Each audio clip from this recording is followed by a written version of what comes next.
The first time I met Ude Samuel, there's this artistic connection that I had with him.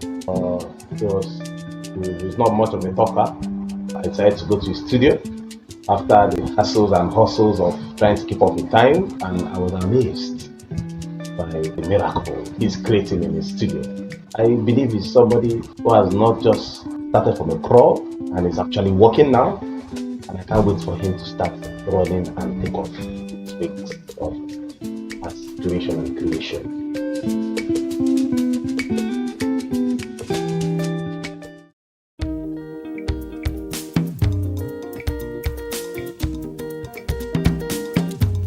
Lagos Boy Collection was actually born out of nostalgia. Pretty much my life was in Lagos. For years I was dabbling into art, doing one or two stuff. As time went on, that nostalgia, I began to miss Lagos. I began to reach out to my connection, connect back to my roots, something like that. It's actually a funny story that tied to Lagos Boy, Okurin Eko. You know, when I came here to school in the East, my friends usually taunt me Lagos Boy, maybe when I don't know certain things about my culture that they feel I should know. I'm the Lagos Boy. These are my experiences. Get to Lagos Boy, Okurin Eko.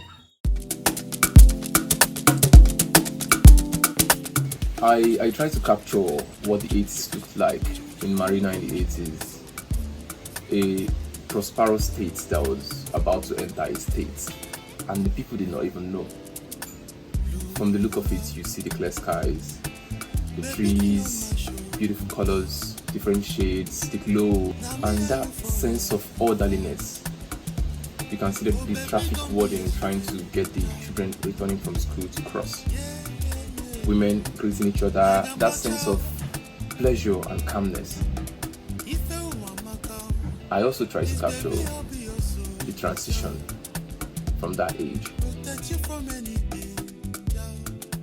In the artist's painting, when you look at the painting, then you will see this serene and calm atmosphere, showing you that there hasn't been this crowded mutilation, this chaos, jam-packedness, this rush hour.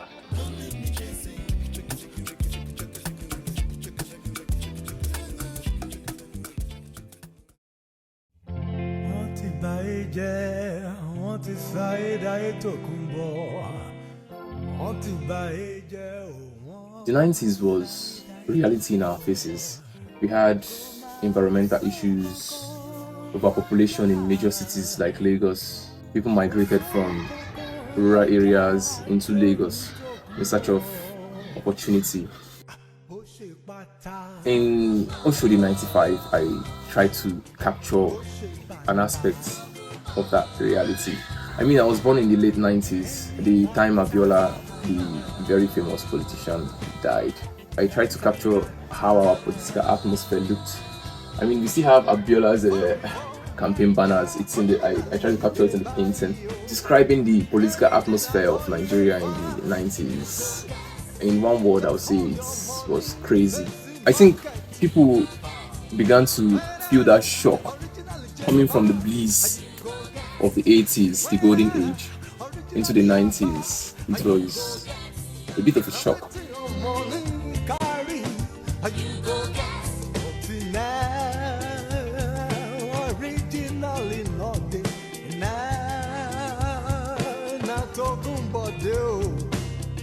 But not be everything to go, you can buy, my brother, if not motor,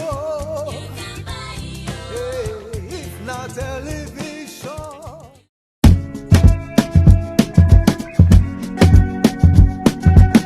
Yes, you know, most of your body.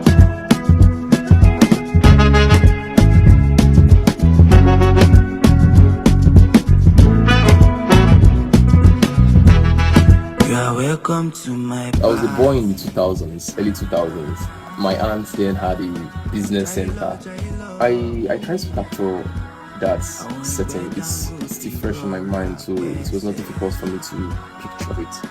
I noticed that there was a lot of cultural shift from the 90s down to that early 2000s, people had begun to adopt technology, and there was a sense of industrialization which I try to show in my painting.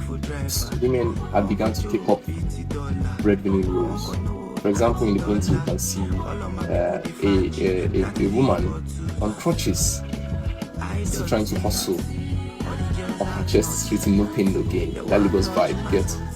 For a man trying to beg from a woman. So that shift from men being the provider to women now taking up that major providing role started in the early 2000s.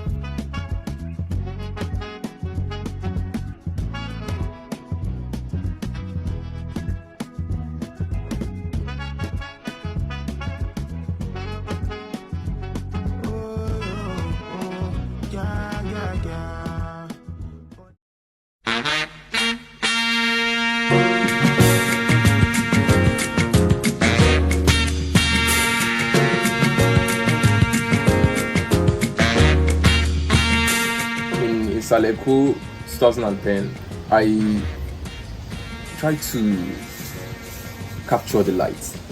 Basically, I tried to separate temperature and capture chiaroscuro. That is the difference between the light and the shade. I just defined my mood and my temperature. I am familiar with the place, so I decided to make it more of a beautiful landscape while putting my message in it.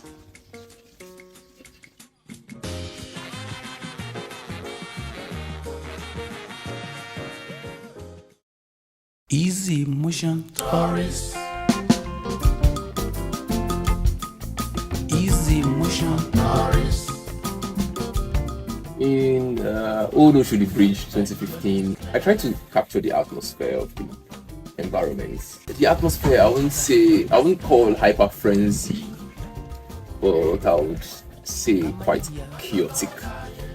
I mean, how often do you see a bus falling from a bridge? And it happened in 2015. Or how often do you see a policeman behind a car trying to transport that way? In Lagos we call it tamu.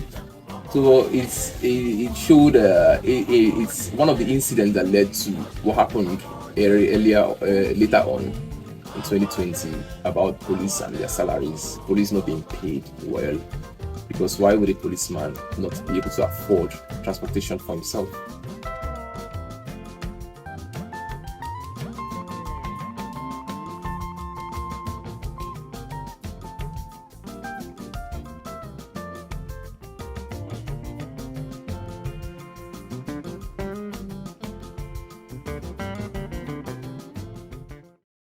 Mr. Speaker, we need to address certain things. The Nigerian youth, the social media, all of these are making the narrative that we are seeing today. Social media, yes, though good, has its negative impact. Let me first thank you for condemning the wanton killings and carnage that happened at Lekki. When I went through the comments, I could not believe it. The curses, the abuses from children.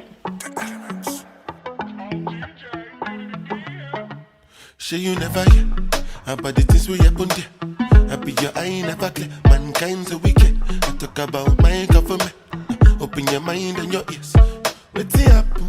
Should not just make my people suffer. The artist today has totally captured the rapture that happened during the because I call it rapture because most of the people there were dead. If you look at the sky in the painting, you will see that the sky was mourning, as if fire is escaping into the air. So the painting, it's spectacularly touching and emotionally infused with pain, sadness, terror, and agony.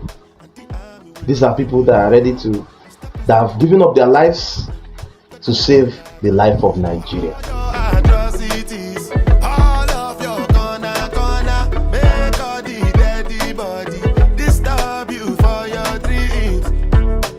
In Lekki Toll Gates 2020, I captured that moment in our history.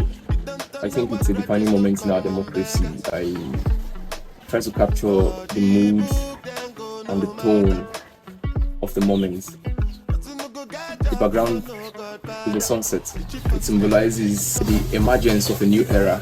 I think the defining factor in all of this collection is that message of hope, which has always seemed to keep us alive. That hope which we always have at the back of our mind that one day go better. Before this all started, we had reports that the CCTV cameras and all the lights at the scene were put off, and then the security operatives fired shots, resulting in people scampering to safety.